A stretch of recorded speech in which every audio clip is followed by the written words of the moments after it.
On today's episode of Bet Bath & Beyond, Andy and Ian go over the NFL playoffs. I keep losing all my fucking bets. We talk the national title game, and this episode is brought to you by Leveled Up. Leveled Up is your first choice in building your small business. They specialize in marketing and website design to take your business to the next level. Contact them at levelup.co. Are you ready for the next level? 3, 2, 1, go. I am Ian Peacock. And I am Andy Heineken, and I hate sports betting. No matter what you say, I'm betting 100 on it tonight.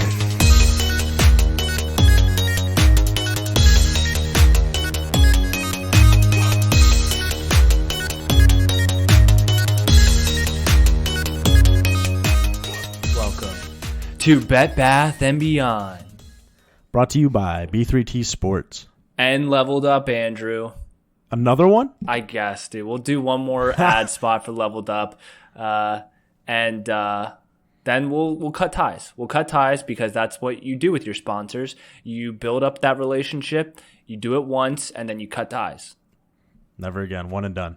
Also brought to you by Listerine. Listerine, you put it in your mouth. Don't swallow it. Don't swallow the Listerine. Just if you want to get drunk, you can. Just gargle it. Just, swish it around. It's going to sting for a little bit, but the people at Listerine have insured us that it's good for you, even though it burns, and you will live forever. It's like an STD. Okay, we are recording this. We can never actually get sponsored by them now. No. Everything that all these make-believe sponsors that I keep, throwing out there they'll never be real sponsors of us. So I try to avoid like Pepsi and Coke and the big ones. Apple, Microsoft, exactly. You get it. Okay. Nothing to do with football. Actually, the Microsoft Surfaces, very nice. No. And they use them on the sidelines. Stop it. They are. We are an Apple podcast. We are no fucking such thing. Okay, we are recording this Monday, January 11th at night. This episode will debut on the 12th. I like to say this in the beginning of episodes so people know when the fuck we record, because I feel like we record anytime on Mondays. We record sometimes in the mornings. Yeah, we especially like with the way things are set up, because we did the morning for a while, and I did really like that. But that was also because there were games on Monday night, and we wanted to kind of get our Monday nights back. And it was nice to get up and start your week talking about sports, because who fucking doesn't like to do that? I love it.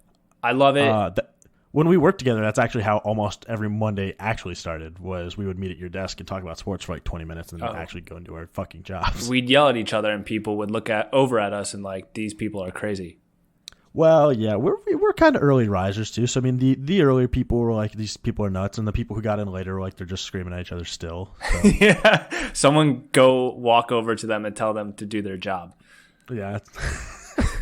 And now this is our job. Except we don't get paid. So I think that the best thing we could possibly do right now is for me to say I'm sorry to all the people who were Colts believers like me. You were wrong. You were dead ass wrong. Well, I mean, they did cover. But no, but like you lost. Hold on. No, I lost. I lost my bet. I'll own that. To me. But $20. You definitely thought they were going to blow them out. I can't remember what I said last episode.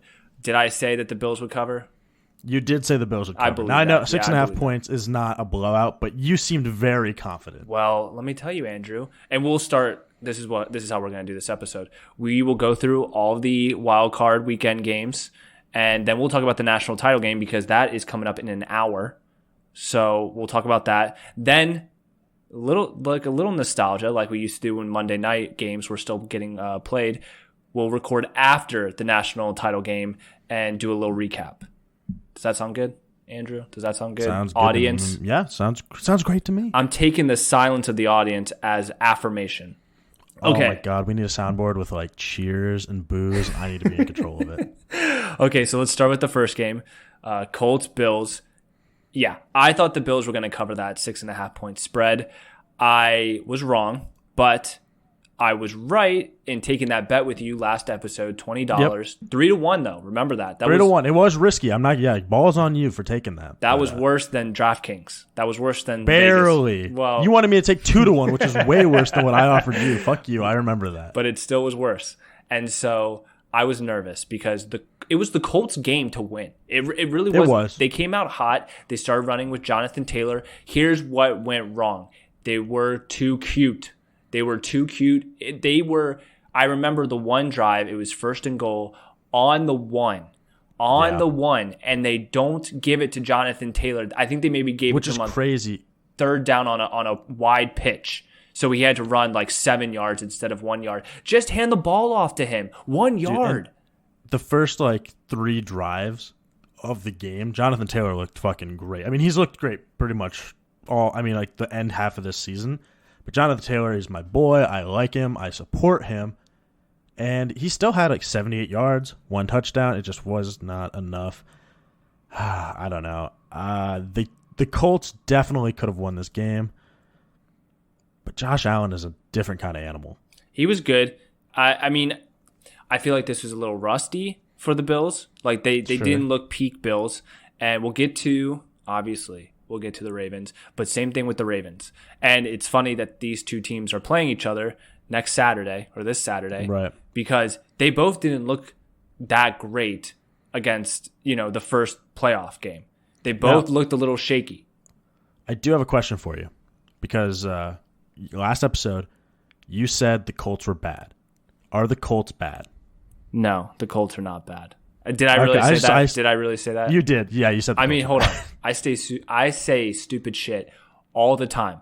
And most of the stuff that I say, I don't mean. Now, sure. As long as we can keep that in mind. I will say I don't think Phillip Rivers is good. Right now. I don't think he's good. I agree. I think that a good quarterback makes, if Dak does go somewhere that's not the Cowboys and lands here, these guys are dangerous next year. I think if Deshaun Watson happens to get there, he won't because they're not going to trade in division. No fucking way. But that would make this team very scary. I think that there are, I don't know. They made playoffs. They're not going to get a good draft pick. They could get one of those late round QBs that they really want to take a shot on because I don't think they need anything else. They've got offensive line. They have got a running back. They have got a great defense that's young. Their wide receivers are okay. T.Y. Hilton's whatever. But, I mean, he's at least a veteran. They're really just a QB away from really competing, I think. Sure. I agree with you. And we were chirping back and forth during this game. And I said that Phillip Rivers throws like a girl, and he just throws it so weird. I have no confidence when he throws the ball. He made some great throws, don't get me wrong, in that game. But when I'm talking about when he releases, I'm like, that ball's going nowhere. It's there's weird, no way. Sideways shit. I don't understand it either. But he's always thrown that way. Sure. And I guess now that he's, old, the ball's just not getting to his receivers like it used to. Because I do think it was funny to end the game. They went with a Hail Mary, not Jacoby Brissett, but with Phil Rivers. And he didn't even get the ball into the end zone. It was 5 yards short. And honestly, they've done Hail Marys, I think, in this season, and they always use Brissett. And I wonder if they put Rivers in there, last play of his career, possibly, right? Maybe they know that they've probably had behind door talks like he's not going to play again. They know it. He knows it. That could be one thing. But that seems unlikely to me. That was just something I read because, you play to win the game. The other thing is if they put Brissett out there, they know that's what they're doing, as opposed to having Phillip out there. It could be an over the middle. It could be a screen. But you know what I mean? No, I think it was very obvious that they had to go because there was 4 seconds left. You had to get into the end zone. You had to toss up a Hail Mary. And the fact that it was short, so even by the miraculous DeAndre Hopkins catch that he had, even if you had a catch like that, you would be at the 5-yard line and the game would be over. Stephon Diggs had a good game. Over 100 yards. I'm scared of it. Okay, so we can do a little sneak peek of next week. Obviously, the tables are set. We know where, what all the games are for next weekend. I'm a little nervous. No, I'm nervous. I'm not a little nervous. I am nervous about Stephon Diggs and Josh Allen. Those are the two teams. Those are the two players on that team that I'm most scared of. Rightfully I'm glad so. you brought that up Well, yeah, because I have something important to talk about on that topic when we get to that game. So that's a little teaser. Oh, nice. And you know what? You know who else I'm a little scared of? Cole Beasley. Because he's a shifty motherfucker. That's what I was going to bring up. He's a shifty little motherfucker. He's a great slot receiver. And I mean, when you need a first down, he's the guy. Yeah. God damn. The Bills are good. Bills win it. Obviously, 27-24. Colts go home. Phillip Rivers, it's probably done for his career, but we'll see. And what's the stat? I have a stat. It is the first playoff win for Buffalo since 1995. Yay! I think isn't it the Browns also 95? No, we'll get. Is there 94? Yeah, it is 94. Okay, but yeah, no spoiler. It's 94. Okay, so then we got Rams, Seahawks. This is okay. So this is hilarious. I wrote an article on b3tsports.com. I've been saying it all year, all season, and I have an apology. This is an apology time, okay? The LA Rams are no longer kings of Fraudland. They're not. Sure. I mean, I had no faith in them. I wrote a blog. I said this was the Fraud Bowl, and take the Seahawks -3 because that was the line. I said the same thing. And I was like, just hammer the Seahawks. No way the frauds of LA win this game. And they even had I don't even remember his name. Who was the quarterback that started that got hurt? Oh, Wolford. John Wolford. Yes. And then he got his fucking head knocked off. Yeah, so seriously, he went to the hospital. I know. Yeah, I shouldn't be laughing. That's crazy. He's fine now. I mean, I'm not. I mean, he's fine now. He's fine. Yeah, he's fine. He walked away. He's fine now. He'll have CTE and he'll have some mental issues later down the road. Don't even worry about it. They're not even like real people. So I did not think the Rams had it in them. And even if Jared Goff did play, it was on a broken fucking thumb, right? Yeah. Yeah, it was. Holy shit, was I wrong? Because right after Wolford got hurt, who comes in but Jared Goff, the leader of the Kings of Fraudland, and he looked fucking good with a broken thumb, Andrew. With a broken thumb. He completed less than 10 passes. So I don't care. I don't care. He looked good. I know. Or what are you gonna do? Give him the key to the city? I mean, they put 30 points up. Sure. We all know the Rams defense is amazing, okay? So obviously you have Ramsey, who was fucking locking down DK Metcalf.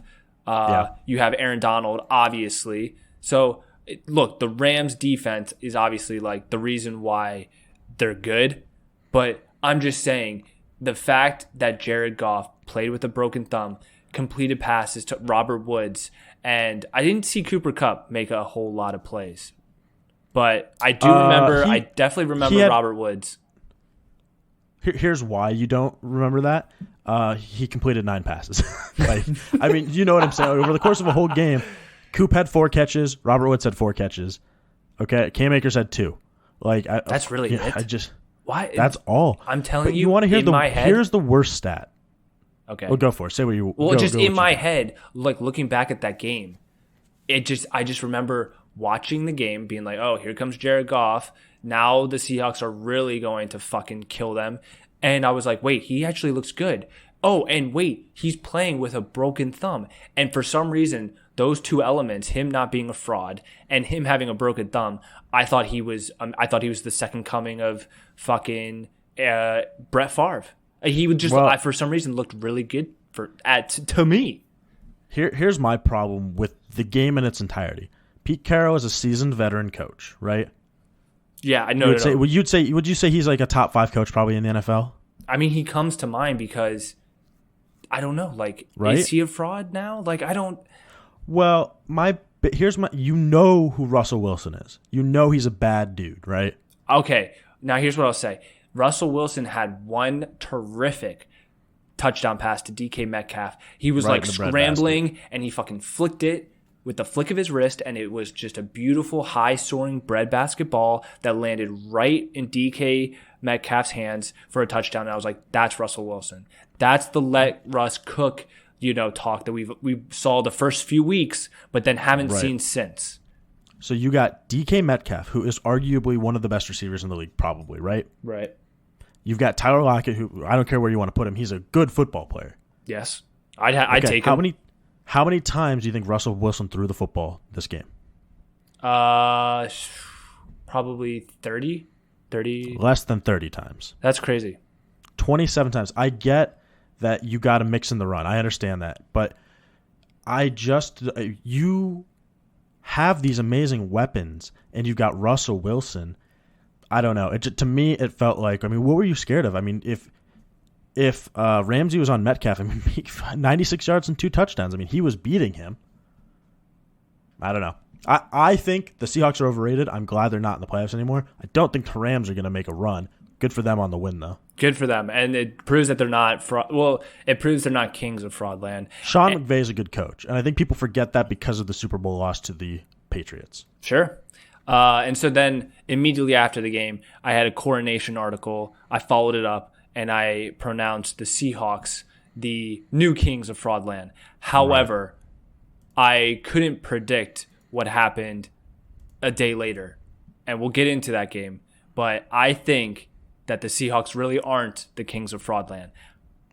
I think there's a new team, a new king in town, and we'll get to it. I'm sure everyone knows what I'm talking about. It's the Steelers. But what was the spread of this game? The spread minus was 3 Seahawks. Minus right? 3 Seahawks, yes. Okay, so obviously Rams cover. Go Rams. 30-20. Okay. Last Saturday game, we have the Bucks and the Washington football team. Tampa Tom. Playoff Tom.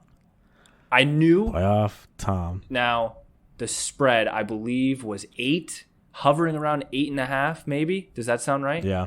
I'm looking it up. Yeah, it was 8. So, it was a push. Push. But it was pushed on with the heart of fucking Taylor Heineke. Yes, that's what I was going to say. That motherfucker. Well, I didn't even... How to ball? I didn't even know Alex Smith wasn't playing, Andrew. When did we find this out? When did we find this out? I want to say the morning of on Saturday. That was bullshit. Look, here's the thing.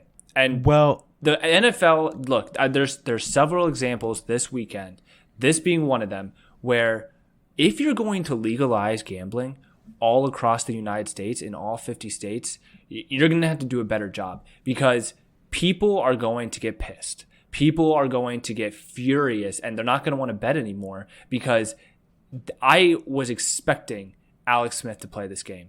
And I'm sure a lot of people did, and I'm sure a lot of people placed bets before they found out Alex Smith wasn't going to be the starter.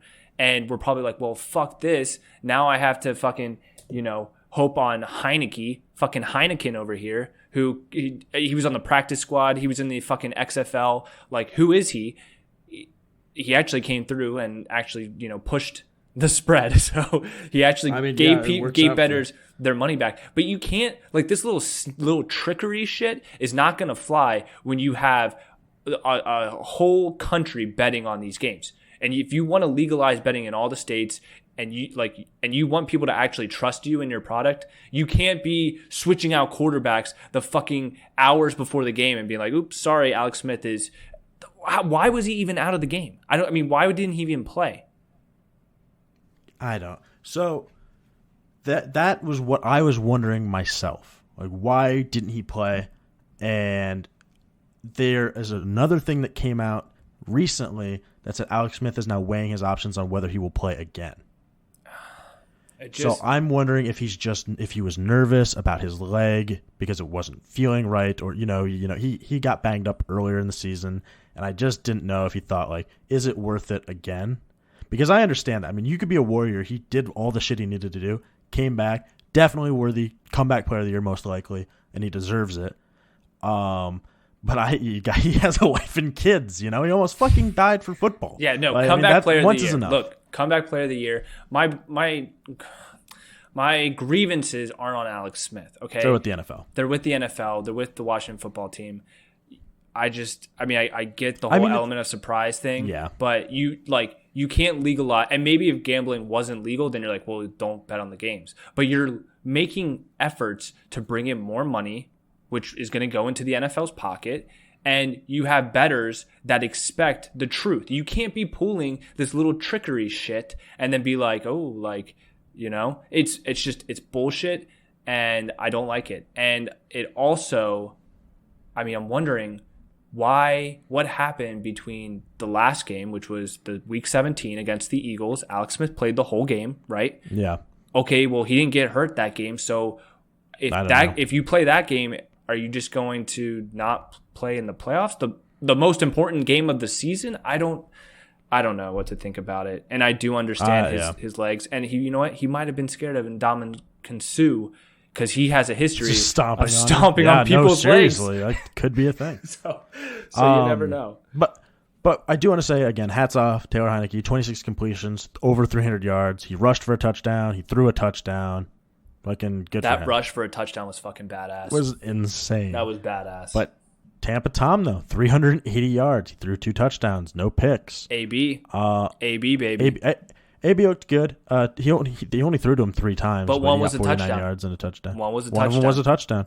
One of them was like a 31-yard touchdown. Yeah, watching him kneel into the end zone, just like screaming up into the sky, I'm just like, I'm happy for you, dude. Like, hopefully you're a good guy, and I know that you kind of fell off the mental wagon, and I'm hoping he's back on. And this is like everyone loves a good comeback, right? Everyone loves a good comeback story. So I'm hoping that this is AB's true comeback story. Maybe Tampa. I mean, not Tampa. Maybe Tom has something up his sleeve. Maybe they put up a fight against the Saints. Maybe they put up a fight against the Packers. We'll preview that obviously on the next episode. But I am very, very excited for that Saints-Bucks matchup. Could you imagine AB after all the shit he went through, teaming up with Tampa Tom and going to the Super Bowl and winning it? That would be love it. That'd be crazy. That would be a crazy comeback story. But yeah, Buccaneers win 31-23. Mike Evans was playing. I didn't know if he was gonna play or not, but he played. I mean, he just got hurt. Okay, here's so the bottom line for that game is we knew the Washington football team probably wasn't gonna win anyway. Yeah, any team that the NFC East wanted to fucking hold up as fucking sacrifice was going to get slaughtered. We all knew that, okay? So for all you Cowboys, Giants, and Eagles fans being like, oh, like, you know, I saw some people on Twitter who were pissed off because they're like, oh, like the Washington football team doesn't even deserve to be there. They're not even playing Alex Smith. They're just playing Tyler. They won their division. Yeah, they won the division. That's their prize. You were all going to get slaughtered. Yeah. Now, can you... we've talked about this before, but like I always said, like, you know, if there's a team with a better record, should that be it? And everyone's like, no, it shouldn't. And I get that because, you know, you're playing for your division, and that I guess means something, right? But what if it's like a margin of 5 wins? Like if there's a team with 5 wins over the division winner, should there be a rule, or you still think no? For me personally, no. I think that every division should have a representative there, because you could, I don't know, man, because just overall scheduling of the season is never fair, right? You're going to have teams like the Pittsburgh Steelers that get a cakewalk and get to 11 wins because the toughest team they faced was, you know, the Titans or something. And they've been playing cupcake teams since then. So then you're talking about, well, and I don't know, man. I don't even know where I'm really going with this, but if you have if you have a team represented in every division, it's the most fair, I think. Even though that sounds backwards, because I know people are going to be screaming, that's not fair. That's the opposite of fair. Yeah, but there's so much that goes into it too. Because I mean, there are teams that don't even fucking play each other, and you could be like, well, we're better because we have a better record. It's like, well, if the other team played a harder like schedule, it's just, I mean, that's impossible for you to always. It's apples and oranges. Exactly. Right? So I like the division. What about you? Anyway. Well, what about you? 5 wins, I feel like that's a lot. I don't think that would even – I don't know if that would ever happen. I'm a big fan of the competition in the sense of the best playing the best because it gives me the better product. But as a fan, I would really suck to win your division and not win anything. Right. So, I mean, I see both sides. As I don't mind how it is now. Everyone likes an underdog story. We've talked about that a million times. Some of the best sports stories of all time are underdog stories. Fuck the Russians. Rudy. Miracle, you know, The Sandlot, We love underdog stories. Rocky. Okay, so Dude, I love Rocky. Okay, anyway, that's a push. Let's move on to the next day, which is Sunday, Ravens Titans. okay. I'm not going to go on a huge rant, okay? I did my ranting last episode before this game, okay? I talked about the injustice of the Titans and how this was revenge season for the Ravens, and we needed this win. We needed to do exactly what the Titans did to us, what they did to us. We needed to win, okay? I'm fumbling over my words. The Ravens did it. It was hard fought. It wasn't easy. It was a grinding game. It was a grinding game, and I'll be the first to say it. I don't think our defense looked amazing. Our defense looked great. We stopped Derrick Henry. He had 40 yards. That was what I was gonna say. Is in a grinding game against Derrick Henry, winning that is congratulations. You know what I mean? Yes. Thank you. I will take that personally.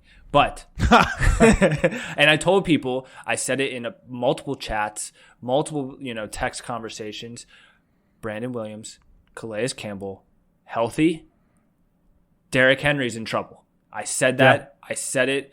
And I had a friend who I watched the games with. He is here in Chicago. He's a Bears fan. Big better. In fact, he's called in a couple times. Yo-Yo Bonito, you know him on the B3T Sports site. He took Derrick Henry over under prop yardage, 120 yards. 120 yards he took the over.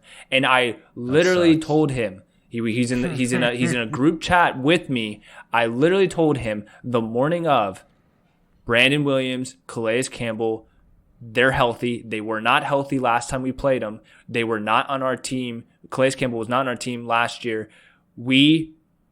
This is huge to stopping Derrick Henry. And he didn't listen. And he looked like a fool because Derrick Henry got 40 yards when he took the over at 120. I mean, I don't know if I'd have taken the over at 120.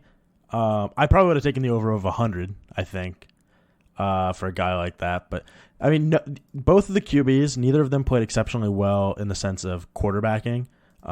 18 completions for Tannehill, less than 200 yards. He threw a pick. He did throw a touchdown. Lamar, 17 completions, less than 200 yards. He didn't throw a touchdown. He threw a pick. But Lamar made up for it on the ground, as Tannehill definitely did not.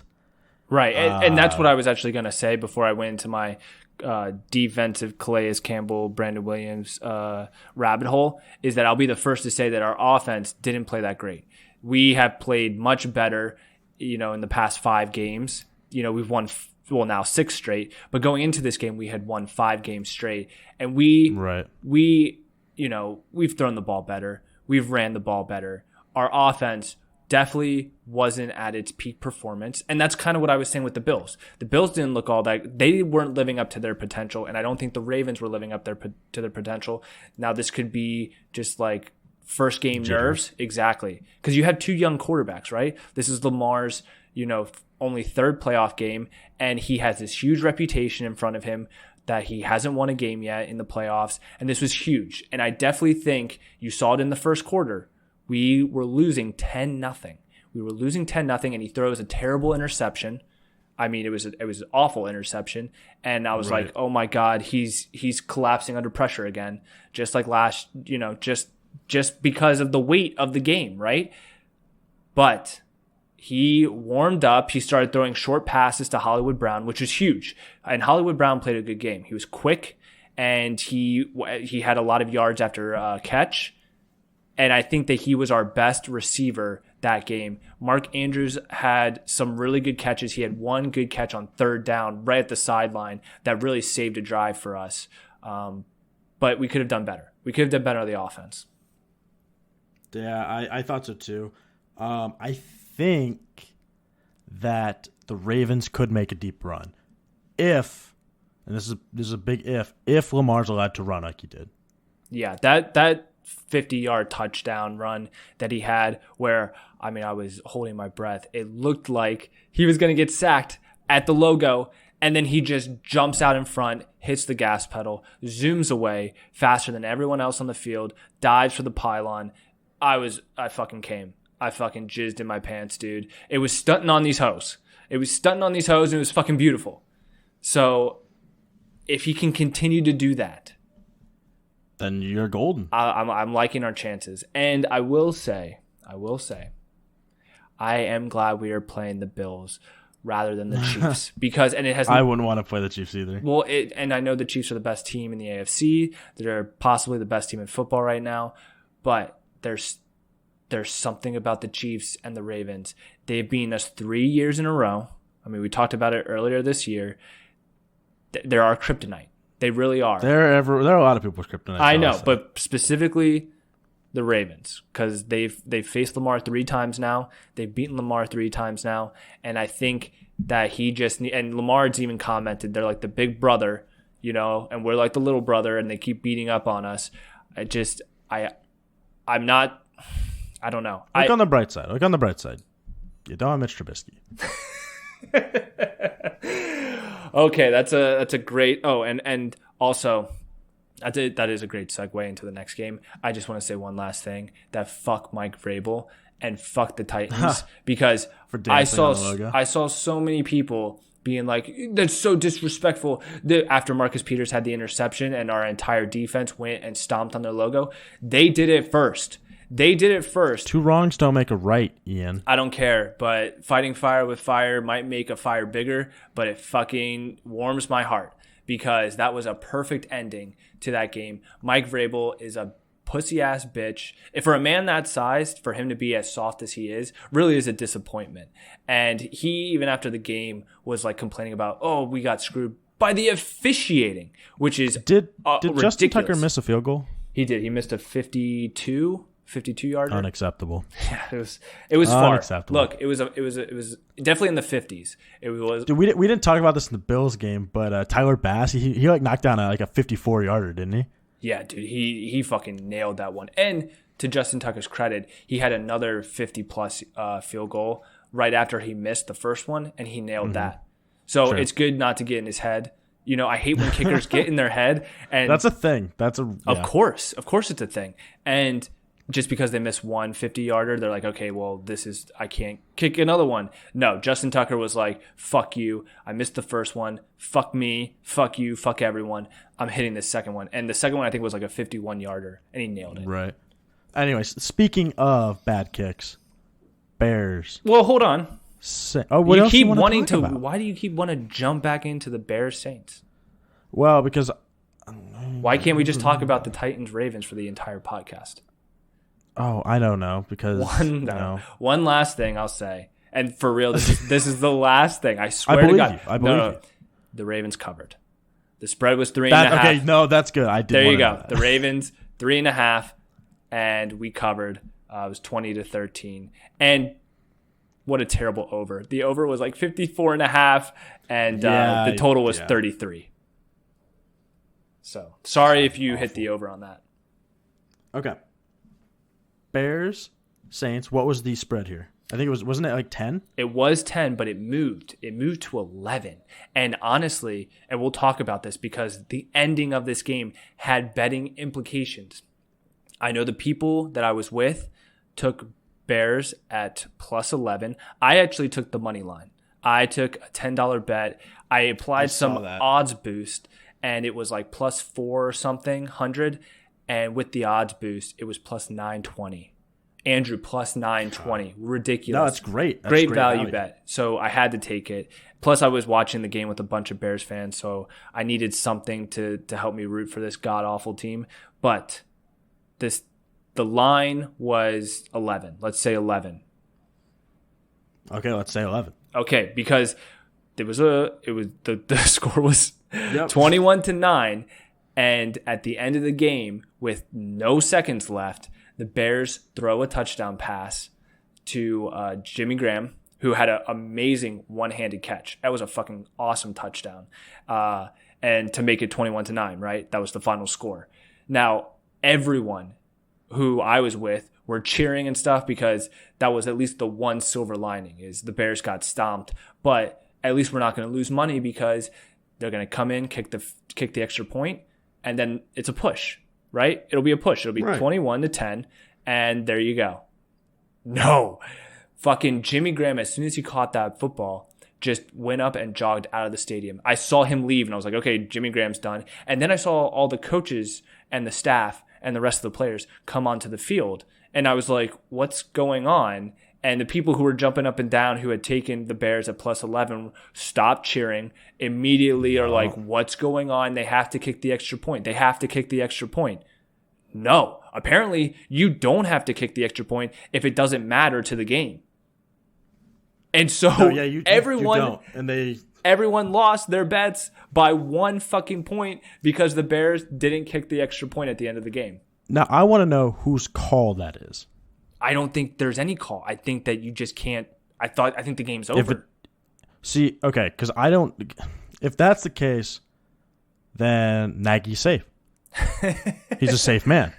But if that's not the case, and they're just like, it doesn't matter anyway, then he's like, we're not going to kick it. This goes back to what I was saying earlier at the Bucs-Washington football game. If you're going to legalize gambling across the country, you need to make sure you tighten this shit up because people are going to get pissed. People are going to get fucking pissed. And where do you draw the line, right? Because I don't think tanking is good, and coaches typically don't either, and players don't try to tank, but front offices do. And I understand that you understand these intricacies as a sports bettor. You're going to look and go, I know that, say, this team is tanking, so their season's probably going to be bad. But like, I don't know. It's just there is some shady stuff too. Sports betting in general. I mean, no one's making a living off this. Very few people are. So it's a fun hobby. But some people still should be regular. Well, some people, but yeah, that percentage is still very small. Right, and I mean the majority of the country doesn't allow sports betting. So again, we're like in the minority. We're watching this thing. Thank God we're in one that does. I know, seriously. But we're watching this, market grow. Once it becomes legalized pretty much everywhere, you can't be doing sketchy stuff like this. You can't be. No. You need to kick the extra point. You need to fucking see the game through. You need to see the score through. So big things here in this game. Obviously, the Bears, it's 9-21 is the final score, but that last touchdown's whatever. Who cares? I mean, it was a sweet-ass touchdown, though. Did you see it? It was. One-handed. Yeah, but it didn't matter. No, it didn't matter. It's like the game was definitely over. The Saints dominated. Breeze threw for 265 yards and 2 touchdowns. Alvin Kamara is a stud. He was 1 yard shy of 100 yards rushing. The Bears' offense was just abysmal. I mean, Mitch Trubisky was okay, 199 yards. He threw a touchdown. He didn't turn the ball over. Whereas their downfall? As soon as this happened, I was like, it's over. Like, was it the Wims drop? It was the Wims drop. It was such a beautiful ball by Trubisky. It was a trick play. And I was like, when I saw them do it, I was like, this is a joke, right? And then I saw Trubisky fucking air it out. And I was like, oh my God, Wims is open. Oh my God, this is a perfect throw. Oh my God, Wims just let it go through his hands. And I was like, that's it. It doesn't even matter. I don't even remember what the score was at the time. I was like, that's it. The Bears are losing this game. Yeah, I don't know. He's also the same guy who, when they played the Saints, the last time he punched him. Yeah, he punched. He punched him in the fucking helmet. Yeah, I can never remember his name. The chirper. Is it something Grady? Yeah, it's something Gardner, right? Gardner. I'll be able to tell you. Gardner Minshew, right? It's Gardner Minshew. Chauncey Gardner Johnson. Yes, and so he is obviously a professional chirper, dude, because he not only got Wims. I know. He not only got Wims to punch him the first game and get ejected and get suspended for like 2 games or whatever, but he also got Anthony Miller to do the exact same thing this game. And guess what else? As soon as that happened, everyone was like, how is this team not prepared for this professional clown who loves to chirp in people's ear? He got punched by Michael Thomas in practice. He's obviously a menace. How does this team not go into this game saying, this guy is going to try to make you punch him? Do not punch him. And the fact is, they did. They had a whole meeting on it earlier this week. Nagy said that they reviewed it as a team, saying, do not, whatever. They put his fucking poster up and said, whatever you do not punch this man. Or, sure. and they fucking did it anyway. Well, I'm going to tell you something. There are people who punch people, and there are people who ask to get punched. And when you put them together, I mean, I don't care how many meetings you have. That's going to fucking happen. No. It can happen. It shouldn't happen. Not on a professional football team. Not when you're in the playoffs. I don't think it's acceptable. I don't think it's acceptable. But I'm trying to think of a playoffs where something like this hasn't happened. Well, think of a season. What do you mean? I watched 6 games this weekend. One game had a punch in it, and 5 games didn't have a punch and it was the one. I'm just there. These players. I mean, it's a highly, highly competitive sport. It's a highly physical sport. It's not.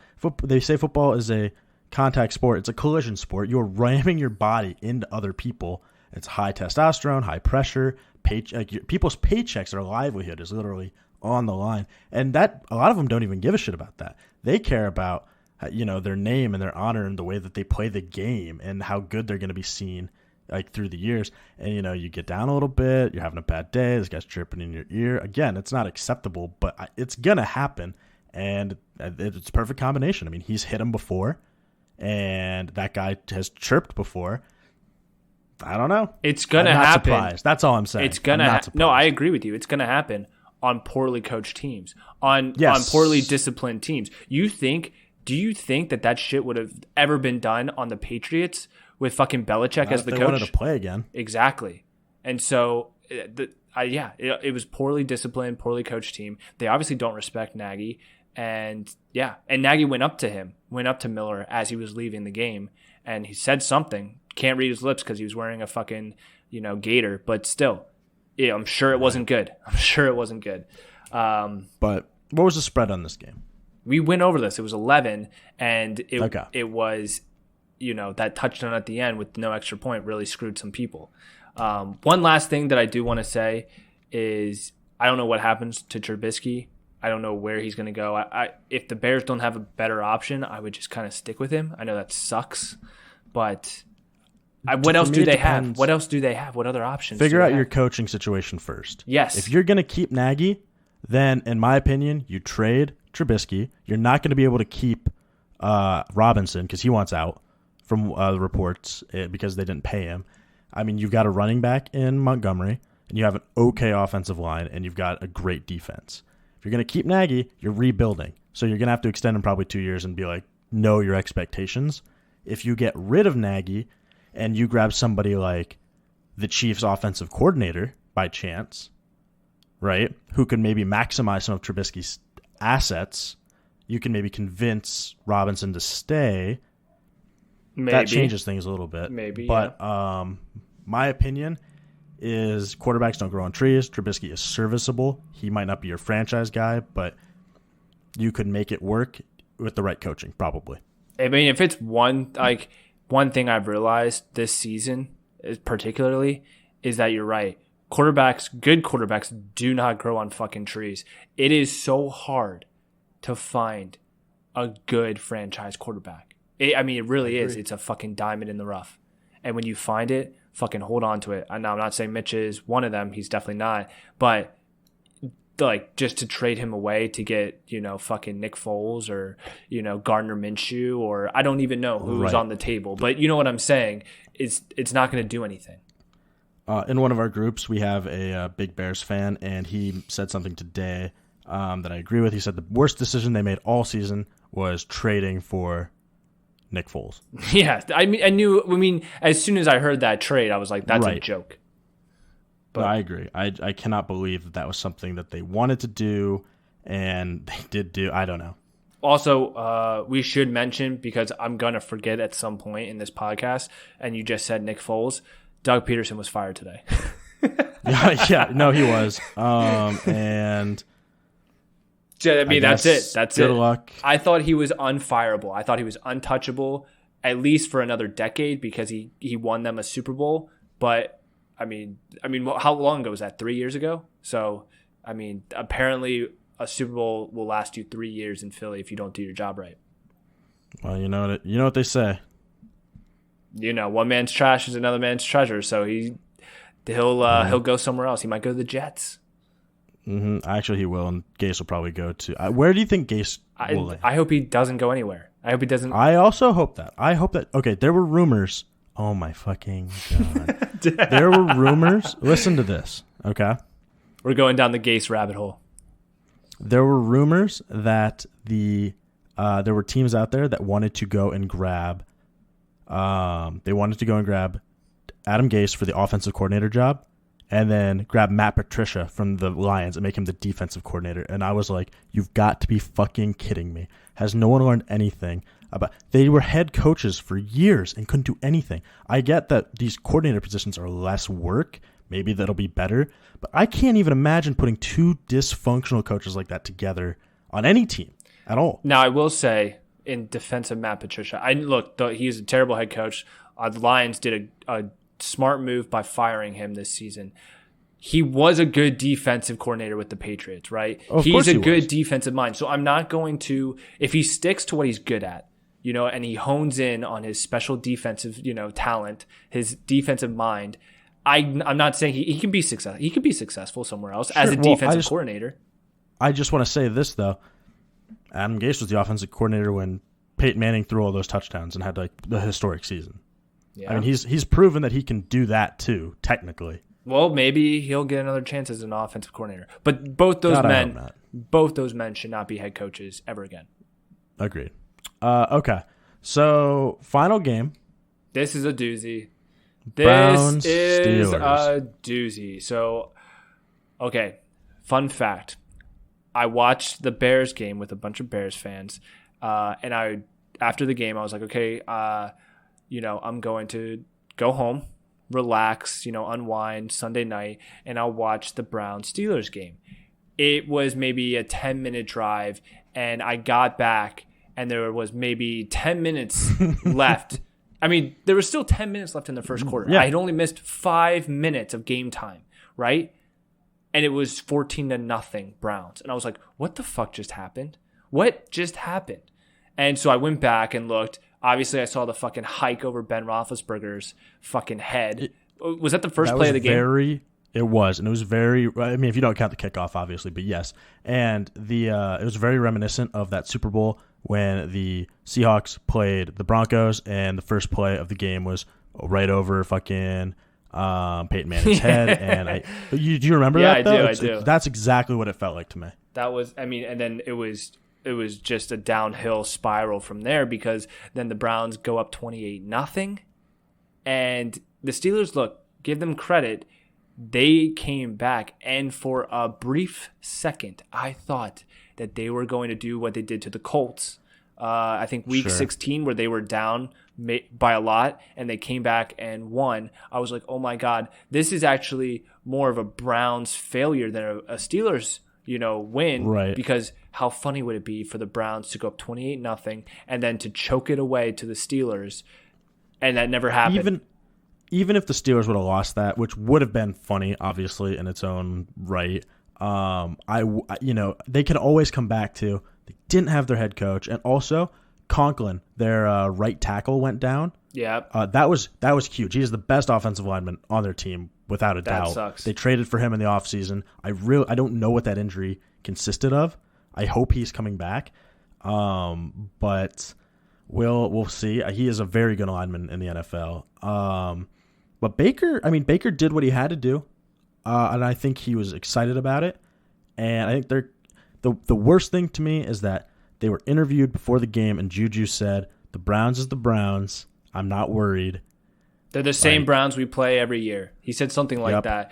And Corvette, baby. Like, he is a clown. And I like Juju. He balled. I mean, I get it. A little bit inflated there, but 157 yards. He had a touchdown. Bless you. Thank you. He played well, but the one that bothers me the most is that Chase Claypool today was quoted in an interview saying that, the loss sucks, but they're going to get clapped by the Chiefs. Maybe, but they get to fucking play the Chiefs. Yeah, so exactly. What are you talking about? No, exactly. Like, what you can't, like, I saw that too. I saw that, like, Steelers fans going on Twitter being like, well, doesn't matter all that just to get fucking destroyed by the Chiefs. Who fucking cares? They fucking waxed your asses, and you were exactly what we said all season, the worst 11-0 team we've ever seen. I've called them princes of fraudland, and honestly, they might be kings. Yeah, exactly. I think that they beat I might have to write another coronation article.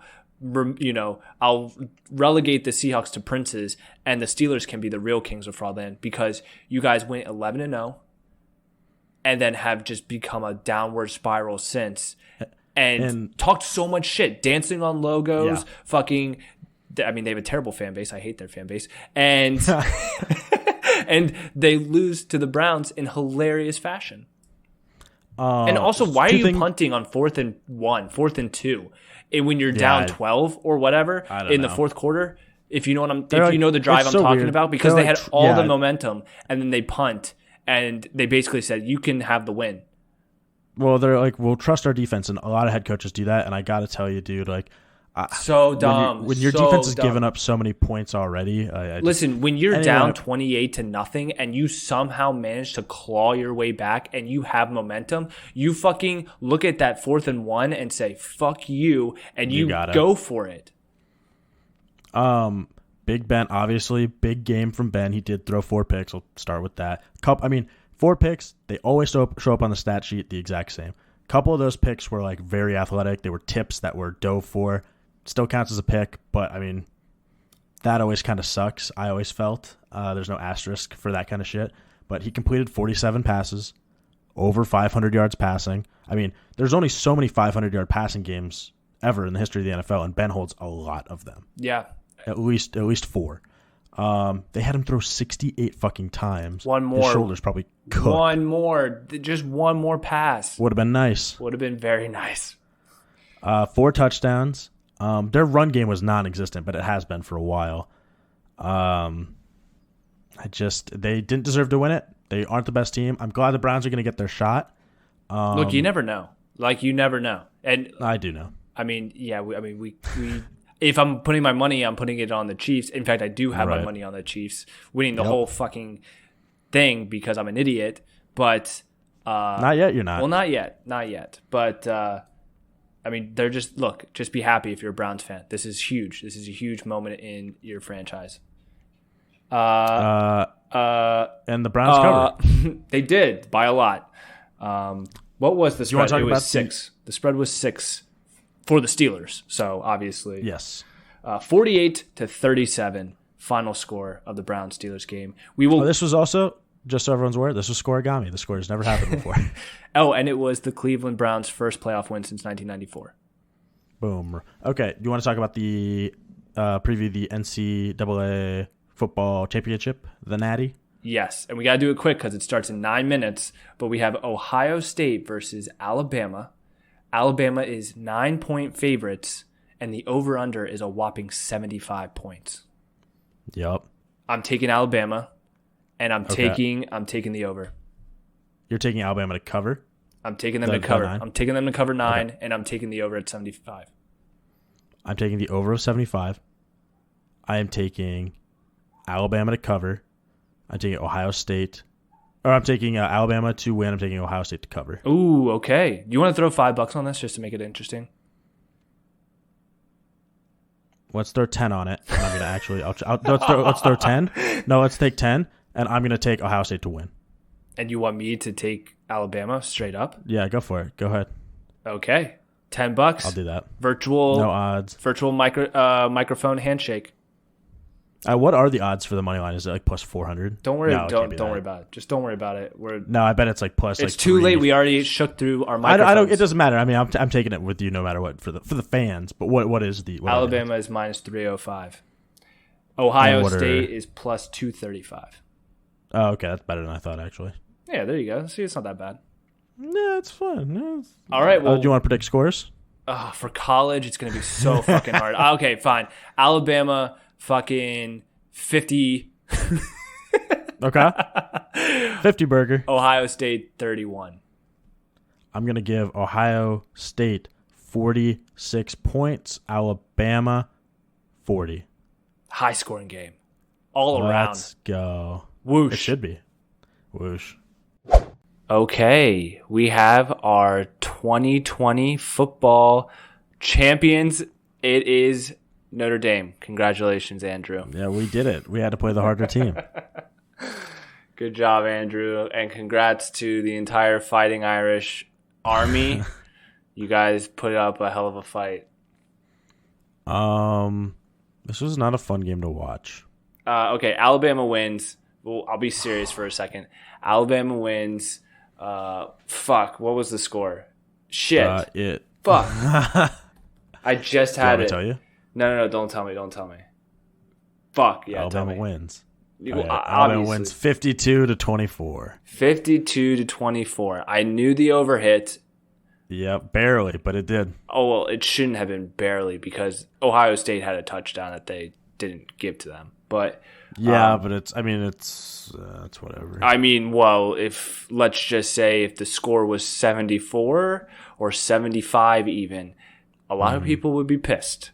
But since it's 76 and the over-under was 75, all is forgiven. But we're not doing this whole fucking Saints thing where, you know, I'm not having that. I'm not having that. So obviously Ohio State's, I think, starting running back, he broke his collarbone. That's what was speculated. He left the game, and then obviously Devonta Smith, who had the craziest first half of football I've ever seen. 3 touchdowns, like 200 yards, 12 receptions. It's like that's like Tyreek Hill, but I mean obviously it's in college, so I mean no one go crazy yet. But the guy looks great. But he has a hand injury, and that's the other thing. Alabama destroyed Ohio State without Devonta Smith in the second half, and Jalen Waddle, who was hurt, who was a star, but who was hurt playing on a bad foot, and Battle getting ejected for targeting. And Mac Jones, 36 completions, 464 yards, 5 touchdowns. Alabama's clearly the better team here. And you know who's clearly the better gambler? I'm going to say that it's me. It has to be me. So you owe me $10. I don't want to rub it in your face, and this is mostly because of the Stafford bet, but in the past 2 days, you are going to owe me $80 worth of bets because 50 for the Stafford, 20 for the Colts, and now 10 for the final. However, I will get it back somehow. I'm sure you look. This is just another look. The war never ends. It's just battles. No, it doesn't. So I'm not. I'm not saying I've won the war. I've just won a few more battles. I think, man, I'm trying to decide what I should do about the playoffs because I'm probably gonna make another parlay. Now I'll think about it. I do know. I'll tease something for our listeners. If you're B3T Sports readers, our boy Johnny Walks is coming up with a playoff parlay for this weekend. I believe that article is coming out tomorrow. So good chance if you're listening to this right now, it's up on our website.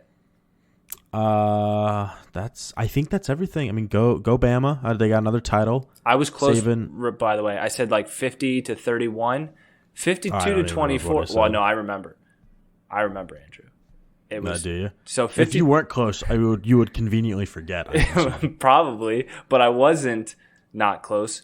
52-24 is awfully close to 50-31, right? It is awfully close for a college football game. I would say, it's really close. And I got the winner right, and I got the over right. Yep. Now, real quick, do you think Devonta Smith will be a top 3 pick in the draft? Top 3? That's what I'm hearing. That's what I'm hearing. No, I don't think so. He's probably top 5. But it also is really tough because all these kids are super talented, but we don't know exactly how the draft order is going to fall yet. Because if somebody like if the Chiefs, so let's just say they shipped everything but Patrick Mahomes for a bunch of picks for whatever the fuck reason, that would never happen. But let's just say they do, they would never be taking a QB 101, right? So It's like who knows where this shit's going to go. He is definitely talented. He's small, and I know people say that doesn't matter. It does matter in the NFL until you could prove you could do it at that level. Like Antonio Brown's a small guy. He gets off the line. He does things that other players can't do. Until we can see something like that from him, I don't want to. Obviously, he's not. Like, I'm not going to say he's a game buster in the NFL, but he does look great. So, okay, well, we'll end on that. Hell yeah! All right, I get the final word. Grapefruit. Grapefruit. Normally, you can only get this technique in one of my classes, but I wanted to share this with you because I believe every man should get grapefruited. When you grapefruit your man, it's going to feel as if you are giving him head and fucking him at the same time. Every time I come around your city, bling, bling. Every time I come around your city, bling, bling. Every time I come around your city, bling, bling. Every time I come around your city, bling, bling. Every time I come around your city, bling, bling. Every time I come around your city, bling, bling. Valentino Summers and Wave Runners. Chains on my niggas like slave runners. Drug dealers anonymous. Valentino Summers and Wave Runners. Chains on my niggas like slave runners. Drug dealers anonymous. How many Madonnas can that Mazda fit? My brick talk is more than obvious. It's ominous. Garage is the phantom. Ghouls, ghosts, and goblins. Blonde mohawk the collection. I'm Dennis Rodman. No better feeling would he ever get than being grapefruited. No better feeling would he ever get than Every time I come around your city, bling, bling. Every time I come around your city, bling, bling. Every time I come around your city, bling, bling. Every time I come around your city, bling, bling. Every time I come around your city, bling, bling. Every time I come around your city, bling, bling.